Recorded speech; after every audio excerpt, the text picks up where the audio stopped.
ಇರುವಂತದ್ದು ಅಲ್ಲಿ ಕಾಶ್ಮೀರದಲ್ಲಿ ಇದ್ರಲ್ಲ, ಕಾಶ್ಮೀರಕ್ಕೆ ಪ್ರವಾಸಕ್ಕೆ ಅಂತ ಹೋಗಿದ್ರಲ್ಲ ಪ್ರವಾಸಿಗರು, ಸುರಕ್ಷಿತವಾಗಿ 178 ಕನ್ನಡಿಗರು ಬೆಂಗಳೂರಿಗೆ ಬಂದಿದ್ದಾರೆ. ಕೆಂಪೇಗೌಡ ಏರ್ಪೋರ್ಟ್ಗೆ 178 ಕನ್ನಡಿಗರ ಆಗಮನ ಆಗಿದೆ. 6E9198 ಇಂಡಿಗೋ ವಿಮಾನದಲ್ಲಿ ಆ 178 ಮಂದಿ ಕನ್ನಡಿಗರು ಕೂಡ ವಾಪಸ್ಸಾಗಿದ್ದಾರೆ. ಸುರಕ್ಷಿತವಾಗಿ ತಾಯ್ನಾಡಿಗೆ ಮರಳಿದ್ದಾರೆ. ಸಚಿವ ಸಂತೋಷ್ ಲಾಡ್ ಈ ಘಟನೆ ಆಗ್ತಾ ಇದ್ದಂತೆ ಧಾವಿಸಿದ್ರು ಕಾಶ್ಮೀರಕ್ಕೆ, ಅಲ್ಲಿ ಸಿಲುಕಿರುವಂತಹ ಕನ್ನಡಿಗರ ನೆರವಿಗೆ. ಈಗ ಸಂತೋಷ್ ಲಾಡ್ ನೇತೃತ್ವದಲ್ಲೇ ಕನ್ನಡಿಗರೆಲ್ಲರೂ ಕೂಡ ವಾಪಸ್ಸಾಗಿದ್ದಾರೆ ತಾಯ್ನಾಡಿಗೆ, ಬೆಂಗಳೂರಿಗೆ ಬಂದಿಳಿದಿದ್ದಾರೆ. ಕೆಂಪೇಗೌಡ ಅಂತಾರಾಷ್ಟ್ರೀಯ ಏರ್ಪೋರ್ಟ್ನಲ್ಲಿ ಲ್ಯಾಂಡ್ ಆಗಿದೆ ಫ್ಲೈಟ್. ಕಾಶ್ಮೀರದ ಶ್ರೀನಗರದಿಂದ 178 ಕನ್ನಡಿಗರು ಕೂಡ ಮರಳಿದ್ದಾರೆ ಸುರಕ್ಷಿತವಾಗಿ. ಈ ಬಗ್ಗೆ ಇನ್ನಷ್ಟು ಡೀಟೇಲ್ಸ್ ಕೊಡ್ತಾ ಹೋಗ್ತಾರೆ ನಮ್ಮ ಪ್ರತಿನಿಧಿ ನವೀನ್. ಈಗ ಸಂಪರ್ಕದಲ್ಲಿದ್ದಾರೆ.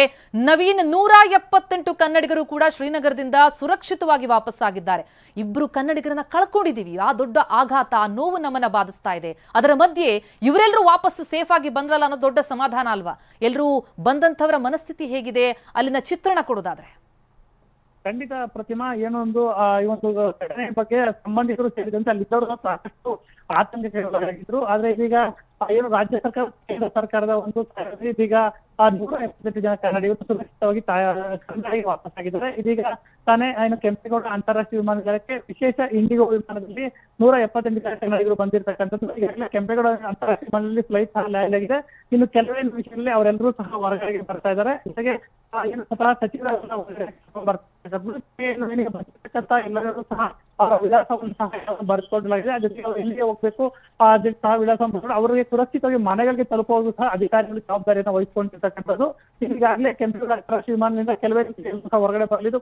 ಏರ್ಪೋರ್ಟ್ ನ ಹೊರಭಾಗದಲ್ಲೂ ಸಹ ಸಾಕಷ್ಟು ಭದ್ರತೆಯನ್ನ ನಿಯೋಜನೆ ಮಾಡಲಾಗಿದೆ. ರಾತ್ರಿ ಬಂದಂತ ಕುಟುಂಬಸ್ಥರು ಸಹ ಕೊಟ್ಟಿದ್ದ ಭದ್ರತೆ ಇದೀಗ ಬರ್ತಾ ಇರ್ತಕ್ಕಂಥ 170 ಕನ್ನಡಿಗರು ಸಹ ಕೊಡ್ತಾ ಇದ್ದಾರೆ. ಕೆಲವೇ ನಿಮಿಷಗಳಲ್ಲಿ ಹೊರಗಡೆ ಬಂದು ಮನೆಗಳತ್ತ ಸೇರ್ತಾರೆ, ಸಂಬಂಧಿಕರನ್ನು ಸಹ ಭೇಟಿ ಮಾಡಲಿದ್ದಾರೆ. ಪ್ರತಿಮಾ, ನವೀನ್, ಈಗ ಈ ವಾಪಸ್ಸಾದವರಲ್ಲಿ ಅಂದ್ರೆ ಅಲ್ಲಿ ಕೆಲವು ಜನ ಅಲ್ಲಿ ಆ ವ್ಯಾಲಿಯಲ್ಲಿ ಆ ಘಟನೆ ನಡೆದಂತ ಸಂದರ್ಭದಲ್ಲಿ ಸಾಕ್ಷಿಯಾದವರು ಕೂಡ ಇದ್ದಾರಾ, ಅಥವಾ ಅವ್ರು ಮುಂಚಿತವಾಗಿ ಬಂದಿದ್ದಾರಾ? ಕೆಲವರು ಇಂಜೂರ್ಡ್ ಏನಿದ್ರು ಅದರಲ್ಲಿ ಯಾರು ಕನ್ನಡಿಗರಿದ್ರ?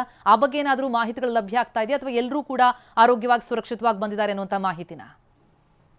ಪ್ರತಿಮಾ, ಈಗಾಗಲೇ ಬಂದಿರತಕ್ಕಂಥ ಮಾಹಿತಿ ಪ್ರಕಾರ ಏನು ಒಂದಷ್ಟು ಜನ ಏನು ಘಟನೆಗಳನ್ನ ಪ್ರತ್ಯಕ್ಷವಾಗಿ ನೋಡಿರ್ತಕ್ಕಂಥ ಒಂದಷ್ಟು ಜನ, ಜೊತೆಗೆ ಆ ಸಣ್ಣ ಪುಟ್ಟ ಚೇತರಿಸಿಕೊಂಡಿರುವಂತ ಸಹ ಈಗ ಬರ್ತಾ ಇದ್ದಾರೆ. ಅವರೆಲ್ಲ ಸಹ ಈಗ ಏರ್ಪೋರ್ಟ್ಗೆ ಬಂದಿದ್ದಾರೆ. ಏರ್ಪೋರ್ಟ್ ನಿಂದ ಹೊರಗಡೆ ಬರ್ತಾ ಇದ್ದು ಅವರ ಒಂದು ಘಟನೆ, ಅವರ ಒಂದು ಏನು ನೋಡಿದಂತ ಅವರ ಅನುಭವ ಇದ್ದಾರೆ. ಇನ್ನೇನು ಕೆಲವೇ ನಿಮಿಷ ಹೊರಗಡೆ ಸಹ ಬರ್ತಾ ಇದ್ದಾರೆ. Thank you so much Naveen ತಮ್ಮೆಲ್ಲ ಮಾಹಿತಿಗೆ.